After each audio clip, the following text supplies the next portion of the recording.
Assalamualaikum warahmatullahi wabarakatuh. Perkenalkan, saya atas nama Waneti dengan NIM 196500067 dari kelas B. Di sini saya akan mereview materi RPL tentang Unified Modeling Language atau UML. Apa itu UML? UML adalah bahasa pemodelan untuk sistem atau perangkat lunak yang berparadigma atau berorientasi objek. Pemodelan atau modeling sesungguhnya digunakan untuk penyederhanaan permasalahan-permasalahan yang kompleks sedemikian rupa sehingga lebih mudah dipelajari dan dipahami. Unified Modeling Language mendefinisikan diagram-diagram seperti use case diagram, class diagram, behavior diagram, interaksi diagram, komponen diagram, dan deployment diagram. Use case diagram. Diagram use case mendeskripsikan sebuah interaksi satu atau lebih aktor dengan sistem yang akan dibuat. Diagram use case digunakan untuk mengetahui fungsi apa saja yang ada di dalam sebuah sistem dan siapa saja yang berhak menggunakan fungsi-fungsi tersebut.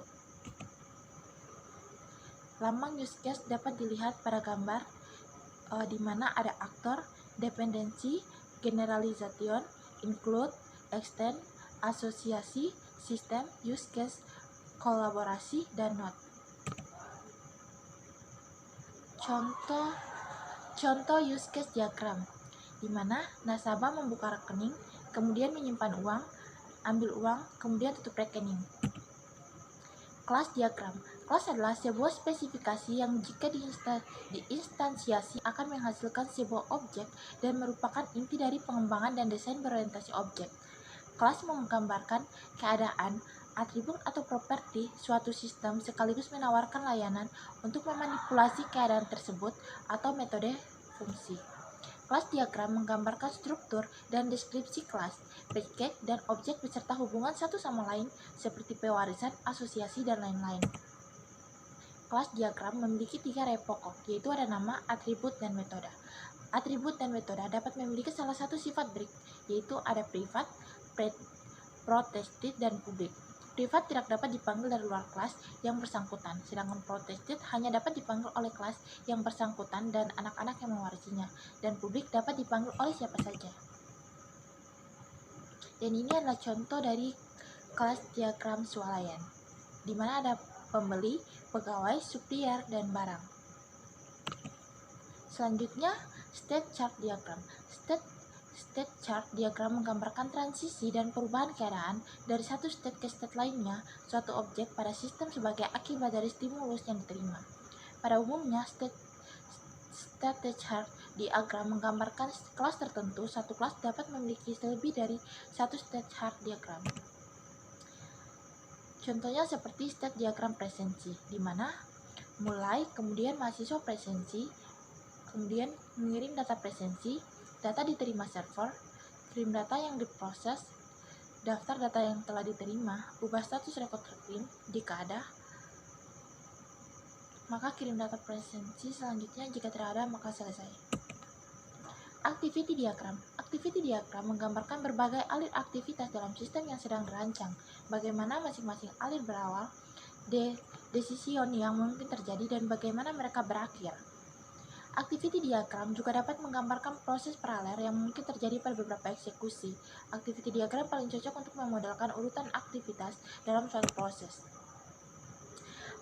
Contohnya seperti activity pendaftaran pasien baru, di mana cari data pasien, entry atau cari data pasien berdasarkan ID atau nama. Kalau pasien belum dikonfirmasi. Selanjutnya, jika tidak ditemukan, maka entry data pasien baru. Jika pasien terdaftar, maka cetak kartu dan menampilkan datanya. Selanjutnya, sekuensi diagram.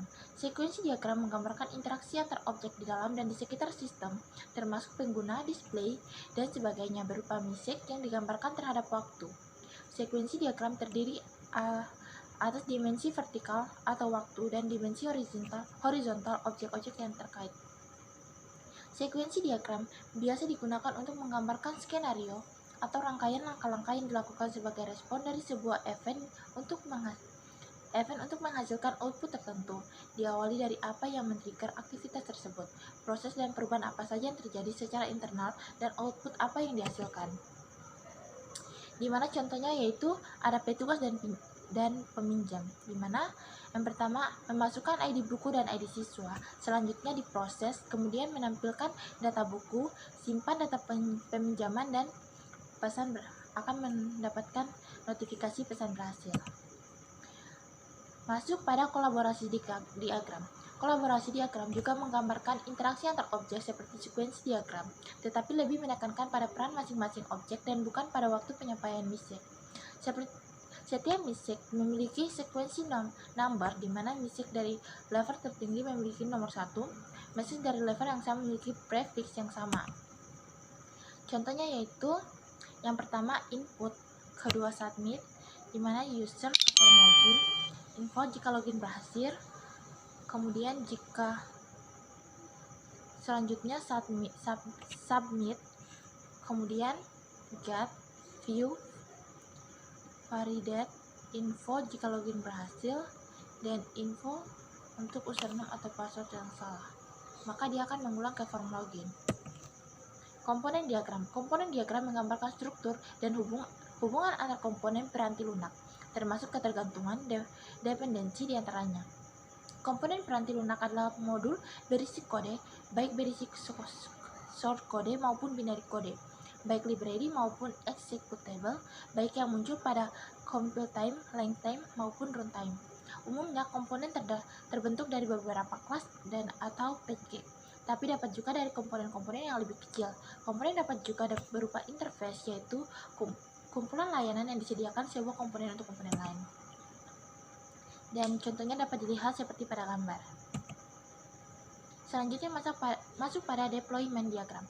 Deployment atau physical diagram menggambarkan detail bagaimana komponen di-deploy dalam infrastruktur sistem, di mana komponen akan terletak pada mesin, server, atau piranti keras, bagaimana kemampuan jaringan pada lokasi tersebut, spesifikasi server, dan hal-hal lain yang bersifat fisikal.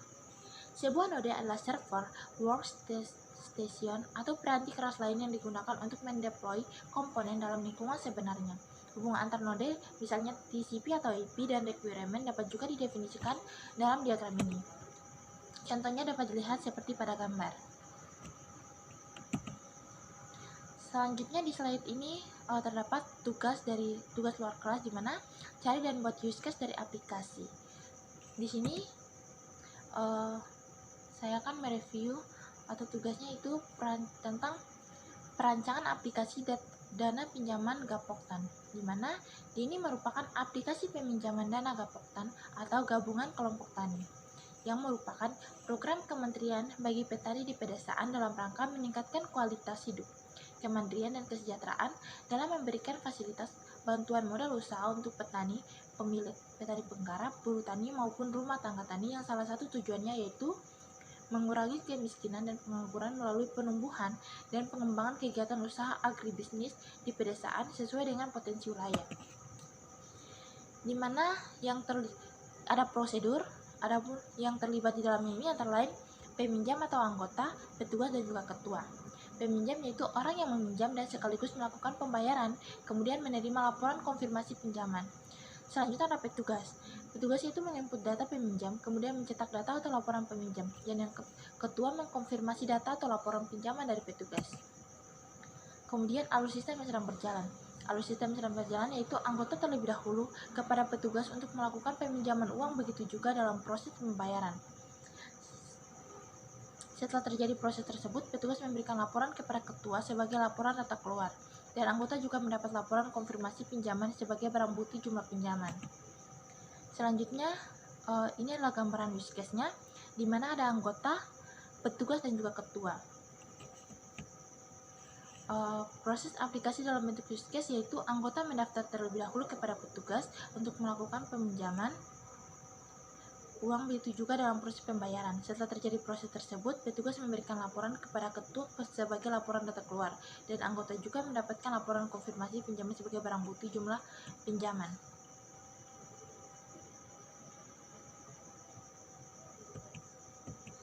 Mungkin itu saja yang dapat saya jelaskan, lebih dan kurangnya mohon dimaafkan.